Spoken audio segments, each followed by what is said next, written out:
Alors, je sais pas si vous me connaissez pas, je suis pasteur de l'église depuis j'ai une quarantaine d'années de ministère, donc pastoral, et je suis pasteur de l'église du Tabernacle sur Dessines, l'Est lyonnais.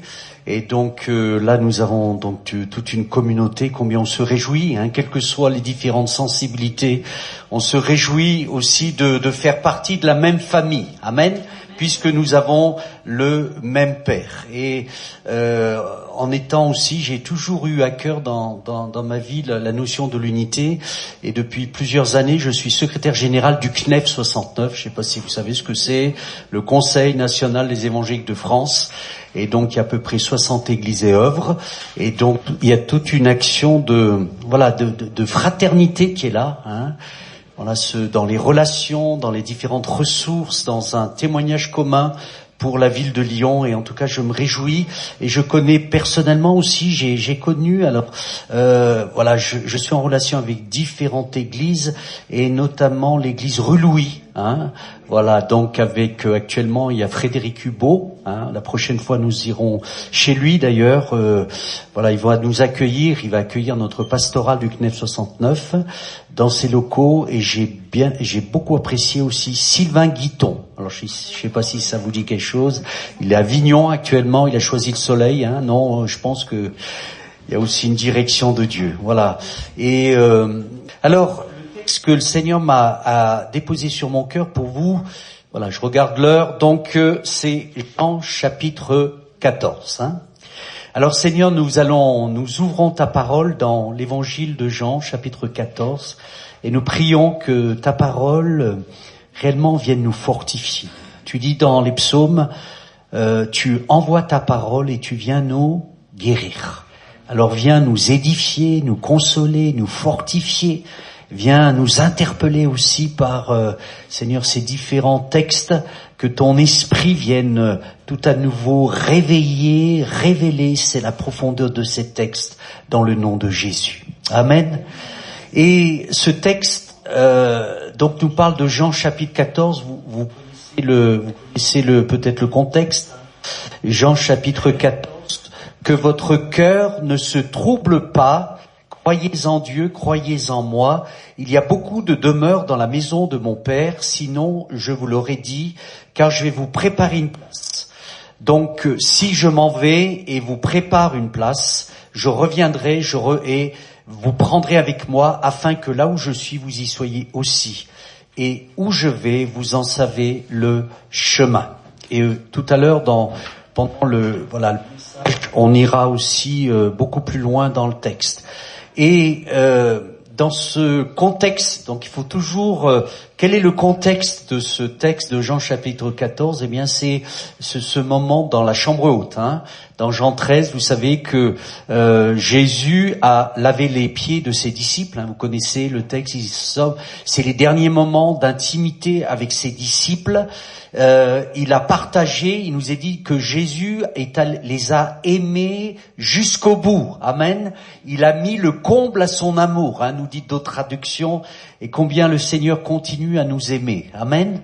Et il a partagé la Sainte Seine, il a institué le repas du Seigneur au travers du pain, au travers de cette coupe.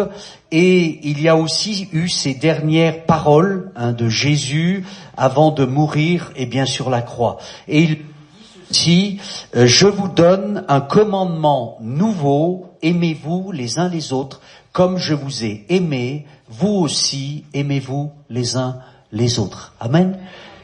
Alors que dans les disciples, ils se posaient la question, qui était le plus grand ? Et la maman, Madame Zébédée, de Jacques et Jean, dit, Seigneur, est-ce que tu pourrais pas faire que mon fils soit à ta droite et l'autre fils à ta gauche, voyez ? Qui est le plus grand ? Et on cherche, je dirais, des positions, mais la seule position que Dieu nous donne, que Jésus nous montre, c'est celle de serviteur et de servante. Faites ceci, dans le lavement des pieds.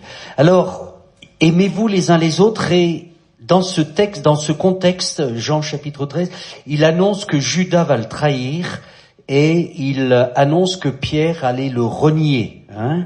Vous connaissez donc les différents textes. avant que le coq ne chante, tu vas le renier 3 fois. Et et en plus, dans Jean chapitre 13, verset 33, il dit ceci avec beaucoup d'affection. Petits enfants, je suis encore peu de temps avec vous, vous me chercherez, comme j'ai dit aux Juifs, et là où je vais, vous ne pourrez pas venir. Vous aussi, je le dis maintenant. Et il dit ceci, eh bien, voyez, je vais partir. Hein, autour de vous, il y a des personnes qui vont me trahir, et des personnes qui vont me renier. Et face à ces paroles, eh bien, il y a l'incompréhension des disciples, et c'est pourquoi il y a eu du trouble, il y a eu de l'angoisse, il y a eu des inquiétudes, il y a eu des questions. Dans le texte de Jean chapitre 14. Hein, et ce texte dit, Jean 14, verset 1, « Que votre cœur ne se trouble pas, croyez en Dieu et croyez en moi. » Que votre cœur ne se trouble point. Et alors je savais pas ce qui allait se passer cette semaine. Je sais pas si vous suivez l'actualité. Moi j'aime beaucoup tout ce qui est géopolitique, tout cela. Parce que il est très important de regarder ce qui se passe dans les événements, notamment au Moyen-Orient, tout cela. Parce que Israël, c'est, je dirais, l'horloge prophétique de Dieu. Et quand on entend tout ça, il y a cette parole de Jésus, que votre cœur ne se trouble pas. Amen. Je ne sais pas s'il y a de l'angoisse, s'il y a, je dirais, de la confusion, s'il y a toutes sortes d'ébranlements qui sont là. Mais le Seigneur nous demande de croire en son Père, en Dieu, et de croire en lui. Amen. Et on va voir 3 points très simples. Comment, eh bien, Jésus va amener la paix dans le cœur de ses disciples qui ne comprenaient pas, mais tu restes avec nous, mais tu t'en vas, mais il y a quelqu'un qui va te renier, tout cela. Vous voyez, ils étaient complètement déstabilisés, je dirais, dans leur foi, ils étaient totalement troublés, et Jésus va répondre en leur parlant de 3 choses. Il va leur parler du Père, il va leur parler du chemin, et il va leur parler du Saint-Esprit. Amen. Retenez cela, que votre cœur ne se trouble point, croyez en Dieu, croyez en moi. Et la première des choses aussi qui partage, c'est que il parle de la maison de son Père au verset 2. Il y a beaucoup de demeures dans la maison de mon Père, sinon je vous l'aurais dit, car je vais vous préparer une place. Amen. C'est-à-dire que il y a cette perspective de Jésus concernant, voyez, l'éternité. Concernant, vous savez que Dieu aura le dernier mot. Amen. Et souvent, on me pose la question, est-ce que nous sommes dans la fin des temps, pas la fin des temps? En tout cas, je sais une chose, c'est que tout s'accélère, il y a une agitation, il y a des circonstances. On voit que le texte de Matthieu chapitre 24, il y aura des guerres, il y aura des tremblements de terre, tout cela. Et bien sûr, tout le monde dit, il y a toujours eu des guerres, des tremblements de terre. Oui, mais il y a un autre signe, c'est concernant, le Moyen-Orient, concernant Israël. Et donc, vous voyez, il y a toutes sortes c'est comme un puzzle qui est en train de se mettre en place. Les circonstances, sont là pour nous montrer qu'il y a, quelque chose qui est en place. Et c'est pour ça que Jésus vient nous rencontrer au travers de sa parole, quelles que soient les circonstances, quels que soient les ébranlements dans le monde, que votre cœur ne se trouble point, parce que je vais vous préparer une place. Amen. Je vais vous préparer une place, et dans la maison de mon Père, il y a plusieurs demeures, et là, j'aimerais, et là où je vais, verset 4, vous en savez le chemin, parce que je veux, là où je suis, je veux que vous y soyez aussi. Donc, frères et sœurs, notre espérance va au-delà de la mort. Amen. Et si vous avez, d'ailleurs, l'apôtre Paul écrit aux Corinthiens au chapitre 15, et dit, si, nous espérons que dans les choses de ce monde, vous voyez, notre foi est vaine. Amen. Si nous ne croyons pas que Christ est ressuscité d'entre les morts, notre foi est vaine. Amen. Et c'est pourquoi Dieu nous invite à reprendre courage, parce que nous savons une chose, c'est qu'un jour, nous serons pour l'éternité avec Christ. Et il n'y aura ni deuil, ni mort, il n'y aura plus de larmes. Amen. C'est-à-dire, on a cette espérance. C'est pas une imagination, vous voyez, pour que nous traversions l'épreuve, je dirais, de ici-bas, mais c'est une réalité. C'est une réalité. Même dans la vallée de l'ombre et de la mort, ou dans la vallée des pleurs, eh bien, Dieu ouvre une porte d'espérance. Amen. Frères et sœurs, le monde, le meilleur est devant nous. Amen. Amen. Pourquoi? Parce que les choses qui sont écrites, voyez, eh bien, nous les voyons sur nos écrans de télévision. Il y a l'actualité qui est là et nous démontre que plus nous nous approchons du retour de Jésus. Amen. Et ça, c'est notre espérance, voyez. C'est notre espérance. Là où je suis, eh bien, vous y soyez aussi. Et là où je vais, vous en savez le chemin. Et on voit que il y a une interpellation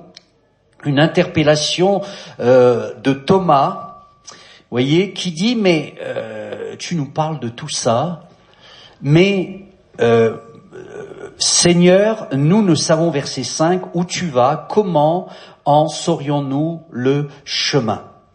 Et Jésus, vous connaissez ce merveilleux texte, Jean 14,6, et moi je suis le chemin, la vérité et la vie. C'est-à-dire que la première des choses, il y a une perspective d'espérance concernant, je dirais, l'avenir.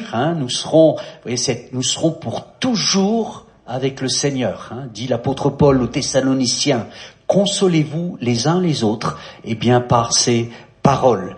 Et donc il nous parle du Père.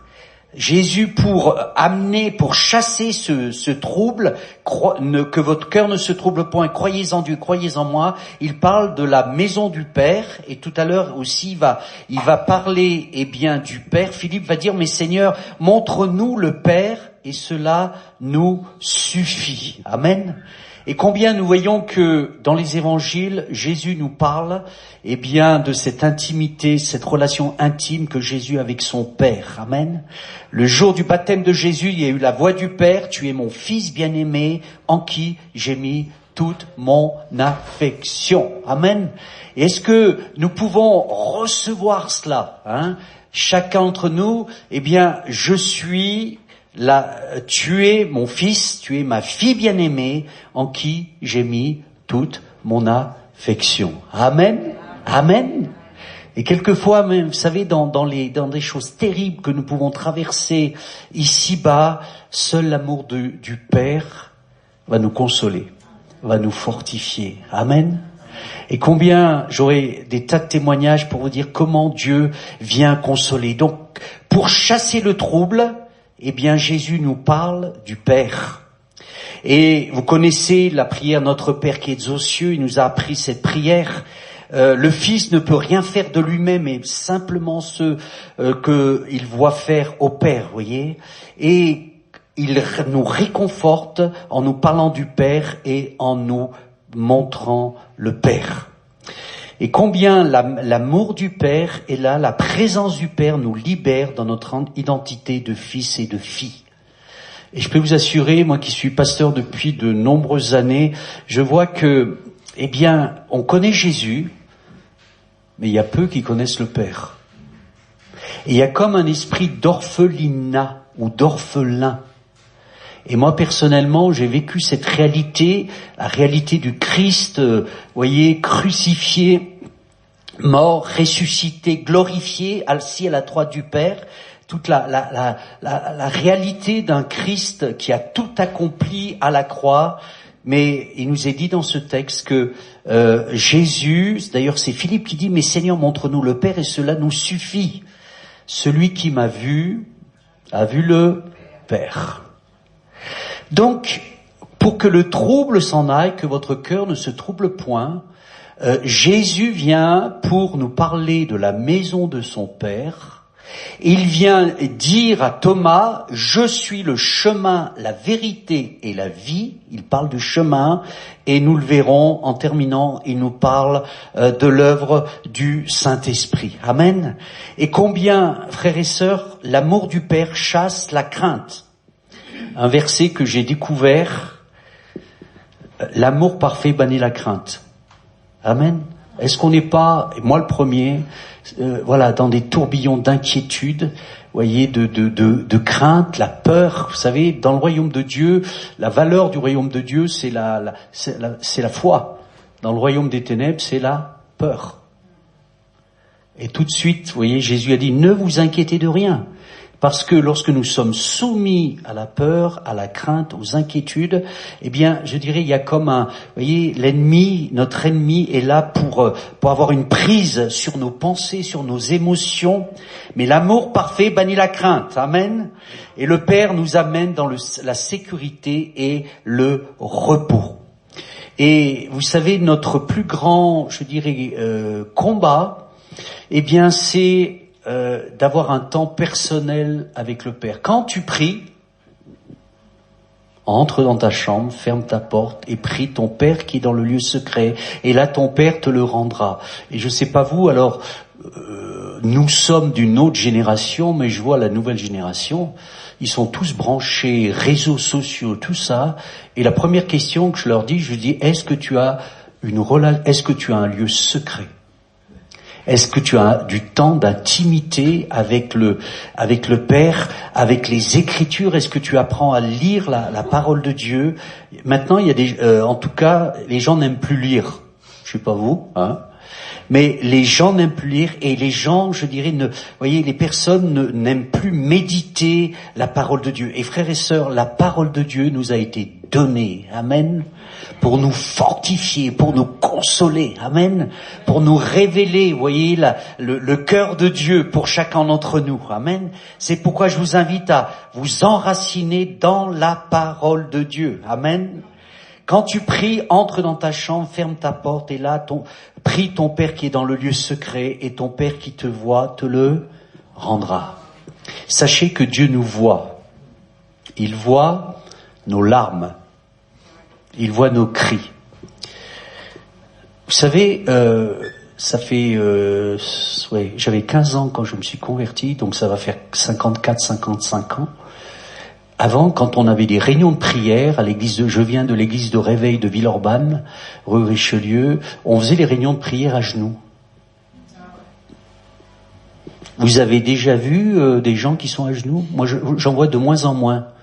Et c'est comme si le Seigneur nous demande tout à nouveau vous voyez, alors je dis pas que c'est plus spirituel d'être à genoux que d'être debout, quoi que ce soit, hein. Moi, souvent, je prie en marchant parce que souvent, je m'endors. Et j'ai besoin d'être éveillé, réveillé. Mais ce que je veux dire, vous voyez, dans notre cœur, on est soumis à Christ. Amen. Et dire, Seigneur, voilà notre Père qui est aux cieux, que ton nom soit sanctifié. Alors, Jésus, pour chasser le trouble de ses disciples, il a parlé de la maison du Père, il a parlé, montre-nous le Père et cela nous suffit. Jésus a dit, mais si tu me vois, je suis le chemin qui mène vers le Père. Et combien il y a cette réalité, vous voyez, Jésus dit, moi, je suis le chemin. Amen. Je sais pas si vous arrive dans votre vie de perdre Jésus. Ça vous arrive? Dans des moments très durs, on perd Jésus. Amen. Et combien, je me souviens de l'histoire d'un petit garçon qui s'était perdu dans la campagne et quelqu'un l'avait récupéré, l'avait amené à la police, tout cela en disant et le petit garçon, comment tu t'appelles? Oh là, je sais pas, il avait peut-être 4-5 ans. Je m'appelle son prénom, mais où t'habites? J'en sais rien. Il connaissait pas l'adresse. Et à un moment donné, alors ils essayaient de l'interroger, il a dit je sais une chose, c'est que je connais près de ma maison, il y a un calvaire, il y a une croix. Si vous me menez au calvaire, je connaîtrai le chemin pour rentrer chez moi. Quand vous êtes perdu, revenez à Jésus. Revenons au point central. Amen. Je vous donne une clé. J'aime beaucoup partager les clés de révélation que j'ai eues dans ma propre vie. Quand vous êtes découragé, contemplez le Christ crucifié que vous lisez dans Ésaïe 53. Il a été méprisé, seul, abandonné. Ça vous arrive jamais, vous, mais moi ça m'est arrivé en 55 ans. Vous voyez, seul, méprisé, incompris, toutes ces choses-là. On contemple le visage du Christ crucifié dans Ésaïe 53. Mais si vous êtes dans la joie, je vous invite à contempler le Christ glorifié. Et la description, c'est dans Apocalypse chapitre 1er. Amen, ce Jésus qui est en gloire. Amen. Amen. C'est pourquoi il est très important que nous puissions aussi nous respecter les uns les autres dans, je dirais, dans notre cheminement. Jésus dit, moi, je suis le chemin. Si tu es perdu, reviens à Jésus. Reviens, venez vous tous qui êtes fatigués, chargés, venez à moi, vous tous qui êtes fatigués et chargés. Voyez, chaque jour aussi, je dois faire des choix. Et il nous est dit des choix de vie ou des choix de mort. Choisissons la vie pour saisir, vous voyez, la vie. Quand on regarde son exemple, souvent je me pose la question, que ferait Jésus à ma place, vous voyez? En méditant ses paroles, en obéissant, eh bien, dans ma marche quotidienne. Vous voyez, Jésus dit, je suis le chemin. Il dit, je suis la vérité. Et le monde s'enfonce de plus en plus dans la confusion. Pourquoi? Parce qu'à cause du Dieu de ce siècle qui est le père du mensonge, des rumeurs, des polémiques, des critiques, des médisances. Vous voyez, dans ce monde actuellement, avec les pasteurs de Lyon-Est, on a rencontré une députée il y a une semaine, il y a 15 jours, et on lui disait, mais madame la députée, on a perdu notre héritage judéo-chrétien. En Europe, on se débarrasse. Eh bien, on ne veut pas on renie l'héritage judéo-chrétien. Qu'est-ce que ça fait? Ça, la maison tombe. Vous voyez, chacun sa vérité. Il n'y a au plus d'absolu. Mais nous disons que Jésus est la vérité. Amen. La vérité est une personne. Si donc le Fils vous affranchit, vous serez réellement libre. Vous connaîtrez la vérité vous rendra libre. La parole est la vérité. Dans Jean 17, Père, ta parole est la vérité. Sanctifie-les par ta parole est la vérité. Donc Jésus est le chemin, il est la vérité et aussi il est la vie. Amen. Et nous voyons que la mort se répand de plus en plus. Elle gagne du terrain dans les familles, dans les nations, tout cela. Mais Jésus a pu dire dans Jean chapitre 11, je suis la résurrection et la vie. Amen. Celui qui croit en moi vivra. Et il ne mourra point. Quand même, Vous voyez, cette vie qui agit en nous et au travers de nous, manifestons cette vie tout autour de nous. Alors, pour que votre cœur ne se trouble point, Jésus parle de la maison du Père, il parle de cette relation avec le Père, et il dit ceci, il parle aussi du chemin qui mène vers le Père. Et Jésus, dans Jean chapitre 12, en vérité, chapitre 14, verset 12, en vérité, je vous le dis, celui qui croit en moi fera, eh bien, lui aussi des œuvres que moi j'ai fait, et il en fera de plus grandes parce que je m'en vais vers le Père, et tout ce que vous demanderez en mon nom, je le ferai, afin que le Père soit glorifié dans le Fils. Si vous demandez quelque chose en mon nom, je le ferai. Et verset 15, si vous m'aimez, vous garderez mes commandements, voyez. Moi, vous voyez, je trouve que, en tout cas dans cette nouvelle génération, beaucoup de gens aiment Jésus, mais peu de gens suivent Jésus. Et Jésus, on n'a plus le temps, mais Jésus fait le lien entre si tu aimes, tu gardes la parole. Amen. Merci Jésus, tu es mort pour moi sur la croix, ils font ce qu'ils veulent après. C'est pas la volonté du Père qu'ils veulent faire, c'est leur volonté, voyez. Donc ne soyons pas, je dirais, voyez, on s'abuse par de faux raisonnements. Et verset 16, Jean 14, verset 16, et moi je prierai le Père et il vous donnera un autre consolateur, amen, nous défenseurs, Paraclète, qui soit éternellement avec vous. L'esprit de vérité que le monde ne peut recevoir parce qu'il ne voit pas et il ne connaît pas, mais vous le connaissez parce qu'il demeure près de vous. Il sera en vous. Verset 18, je ne vous laisserai pas orphelin, je viens vers vous.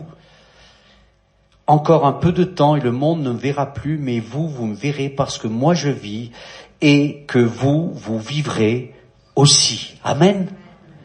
Donc il parle du Père, la maison du Père, il parle aussi qu'il est le chemin, la vérité et la vie qui mènent au Père, et il parle aussi, eh bien, je dirais de ce Dieu, de ce Dieu qui est le Saint-Esprit, qui est l'Esprit du Père et du Fils.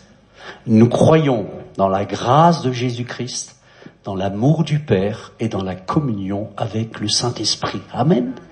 Et donc il nous faut, je dirais, avoir, toute cette communion avec la triunité, la Trinité, le Saint-Esprit et Dieu. Il nous rend semblables à Jésus. Il est notre professeur, il est notre guide.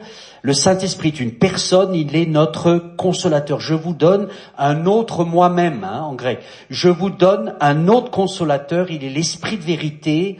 Et l'Esprit de vérité, qu'est-ce qu'il va faire? Il va vous conduire, vous enseigner, vous rappeler les paroles de Jésus. Amen.